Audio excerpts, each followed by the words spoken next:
Son pote Marcel était passé la prendre de bonne heure. Le soleil se levait à peine.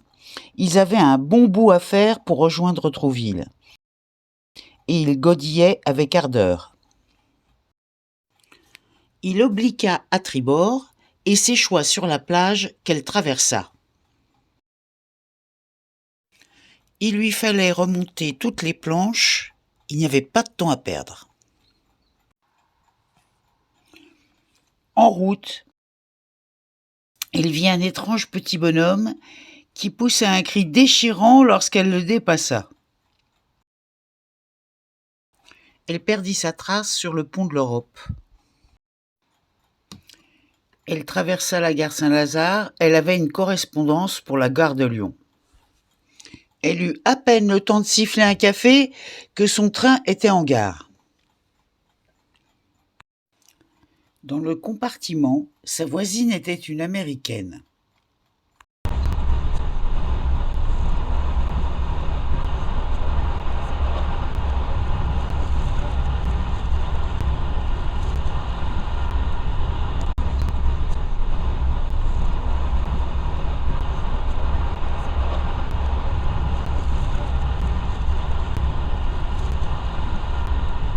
Elle dut louer une petite voiture. Puis elle longea le port. Elle remonta la promenade où des touristes se faisaient dorer la pilule. On l'aperçut encore poursuivant son chemin le long de la baie. Elle s'approcha de la balustrade pour contempler la mer. C'était pas tout ça, mais elle avait soif, il faisait chaud. Dans un bar, elle but d'abord une anisette. Dans un autre, un cocktail indescriptible. Dans le troisième, un truc marronasse, elle savait même pas ce que c'était. Toute guillerette, elle sortit du bar, elle n'était pas en avance. Elle longea le casino,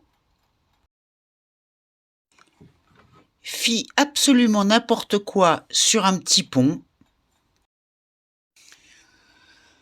et enfin arriva devant une maison bizarre qui semblait se recomposer au fil des instants. Elle frappa à la porte, entra, la porte se referma sur elle. Elle traversa un atelier rouge, puis un atelier rose, et enfin s'installa sur un canapé extrêmement inconfortable. « Bouge pas, tu parles !» Elle était au bord de la crampe. Au bout d'un temps interminable, il l'appela pour contempler son œuvre. Elle resta là, les bras ballants, pantoise. Ça allait pas être facile de repartir avec cette tête-là.